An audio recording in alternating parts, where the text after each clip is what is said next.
Hello everyone, इस video में हम लोग समझेंगे कि अल्फ़ा पार्टिकल क्या होता है, उसके ऊपर चार्ज कितना होता है और उसका मास क्या होता है।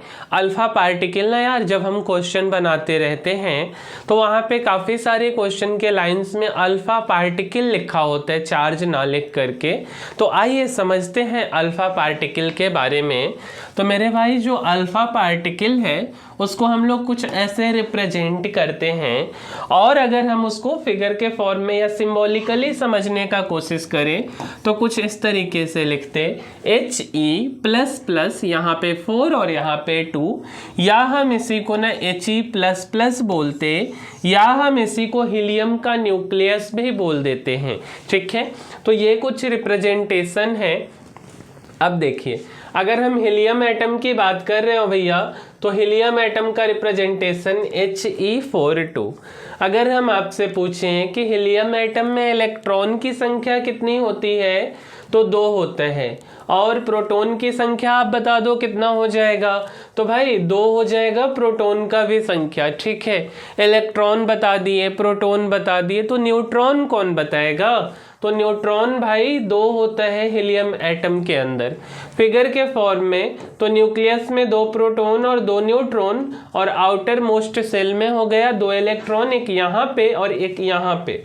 क्लियर है? अब देखिए, जब मेरे भाई हीलियम एटम को हम आयोनाइजेशन एनर्जी देंगे, डेल्टा H देंगे, तो हीलियम एटम में से इलेक्ट्रॉन भाग जाएगा, घर छोड़ के बाहर निकल जाएगा। तो बचेगा क्या चीज़? हीलियम प्लस प्लस, और ये 2 इलेक्ट्रॉन बाहर निकल गया। तो हीलियम प्लस प्लस का क्या मतलब हुआ? केवल हीलियम का न्यूक्लियस, मीन्स हीलियम न्यूक्लियस में 2 प्रोटॉन और 2 न्यूट्रॉन।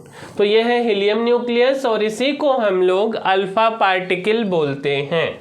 ठीक है, अब देखिए चार्ज कितना होता है अल्फा पार्टिकल के ऊपर। तो भैया चार्ज हो जाएगा कितना? तो +2e का, क्योंकि न्यूट्रॉन के ऊपर तो कुछ चार्ज होता नहीं है, और 2 प्रोटॉन है तो 2 प्रोटॉन मतलब प्लस का 2e चार्ज हो जाएगा। और अगर हम इसी को लिखना चाहे +2e के जगह पे 1.6 × 10⁻⁻⁻19 कूलम।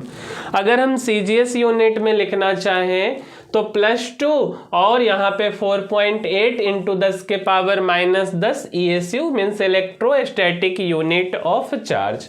क्लियर है ये बात? और देखिए, अगर हम मास के बारे में बात करें कि अल्फा पार्टिकल का मास क्या होता है, तो ये m अल्फा जो हमने लिखा है ये रिप्रेजेंटेशन है, और मास ऑफ अल्फा मतलब कि 2 प्रोटॉन का मास और 2 न्यूट्रॉन का मास। तो हमने लिख दिया mass of alpha 2 mass of proton और 2 मास ऑफ न्यूट्रॉन, क्योंकि 2 मास है न्यूट्रॉन का।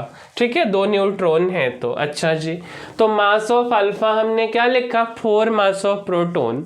ऐसा क्यों किए? क्योंकि भाई मास ऑफ प्रोटॉन और मास ऑफ न्यूट्रॉन लगभग बराबर होते हैं। तो प्रोटॉन के जगह पे आप न्यूट्रॉन लिख दो, या न्यूट्रॉन के जगह पे आप प्रोटॉन लिख दो।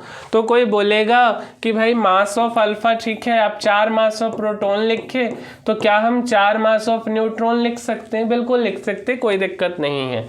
या अगर हम इसी को इलेक्ट्रॉन के टर्म में लिखे तो 4 और मास ऑफ प्रोटॉन होता है 1837 टाइम्स मास ऑफ इलेक्ट्रॉन। इसको अगर हम कैलकुलेट करेंगे तो कितना आएगा? 7348 टाइम्स मास ऑफ इलेक्ट्रॉन। तो मास ऑफ प्रोटॉन या हम मास ऑफ अल्फा क्या बोल सकते? 7348 टाइम्स मास ऑफ इलेक्ट्रॉन। तो यही है अल्फा पार्टिकल या हीलियम का न्यूक्लियस। थैंक यू, मिलते हैं अगले वीडियो में, तब तक के लिए धन्यवाद।